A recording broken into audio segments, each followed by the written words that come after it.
नमस्कार, मी राहुल पाटील. स्वागत आहे तुमचं माझ्या यूट्यूब चॅनलवरती. 50 डेज 50 रायटिंग जे आपल्या चॅलेंजमधला आजचा आपला 24वा दिवस आहे.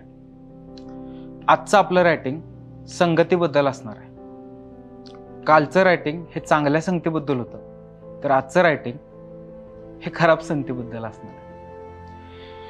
You are the average of 5 people spend the most time with. हा एक इंग्रजी कोट आहे. त्याचा अर्थ असा होतो, तुम्ही सरासरीनं त्यांच्यासारखेच बनता ज्यांच्याबरोबर तुम्ही अधिकचा वेळ घालवता. आता असं म्हणलं जायचं की Mumbai is famous for 3 Cs: crime, cricket आणि सिनेमा. एका मुलानं संगत बॅटीबरोबर केली आणि तो सचिन तेंडुलकर झाला. एका मुलानं संगत कॅमेराशी केली आणि तो शाहरुख खान झाला. आणि एकानं संगत बंदुकीशी केली आणि तो दाऊद इब्राहिम म्हणून कोणतरी झाला. जागा तीच होती, वातावरण तेच होतं, पण ताकद ही संगतीमध्ये होती ज्यांनी माणसात भेद केला. अलीकडं वाढत चाललेल्या गोळीबाराच्या घटना बघितल्यानंतर गुन्हेगारीबद्दल बोलणं महत्त्वाचं वाटतंय. या गुन्हेगारीचं उदात्तीकरण होताना एक कारण दिलं जातं की कुठल्याही प्रकारची चूक नसताना या गुन्हेगारांना जेलमध्ये डांबण्यात आलं आणि म्हणून ते गुन्हेगार झाले.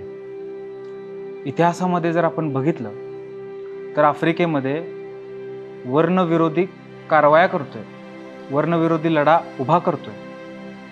म्हणूनच नेल्सन मंडेला या व्यक्तीला सुद्धा जेलमध्ये टाकण्यात आलं होतं. त्यानंतर ते झाल्यानंतर सुद्धा त्यांनी काम चालू केलं.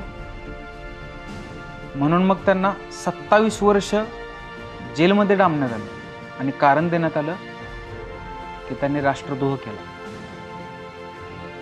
राष्ट्रद्रोहासारखा गंभीर गुन्हा हा त्यांच्यावर टाकण्यात आला. गुन्हेगार विनाकारण जेलमध्ये टाकले गेले तर ते बाहेरून आणखी मोठे गुन्हेगार झाले. नेल्सन मंडेलांना ज्यावेळेस जेलमध्ये टाकण्यात आलं तर बाहेर आल्यावर त्यांनी काय मिळवलं? 1990 मध्ये ते आफ्रिकेचे असून सुद्धा भारत सरकारनं त्यांना भारतरत्न घोषित केलं. 1993 मध्ये नोबेल पारितोषिक विजेता माणूस ठरला आणि 1994 मध्ये आफ्रिकेच्या इतिहासातला पहिला ब्लॅक प्रेसिडेंट होण्याचा मान त्या माणसानं मिळवला. याचाच अर्थ जागा जेलच होती, पण ती संगत होती. गुन्हेगारांनी संगत गुन्हेगारांची केली आणि मंडेलांनी संगत महात्मा गांधीजींच्या विचारांची केली. सूर्यानं जर काळ्या ढगांबरोबर युती केली तर अंधारच होणार आहे. सागरानं वादळाशी युती केली तर शहरं पाण्याखाली जातात. आणि माणसानं असंगाशी संघ केला की तो विनाशासाठी कारणीभूत ठरतो. धर्मयुद्धांमध्ये, धर्मग्रंथांमध्ये संगत चुकली तर काय होऊ शकतं हे सुद्धा आपण बघितलेलं आहे. सर्व गुण संपन्न असणारा कर्ण निव्वळ संगतीमुळं खऱ्या अर्थानं अधर्म करण्यास प्रवृत्त झाला. या सगळ्याबद्दलच मी एकदा लिहिलं होतं की आग विझवणाऱ्या वाऱ्यानेच कसा वनवा पेटवला, संगत चुकली कर्णाची आणि त्यानं अधर्म रेटवला.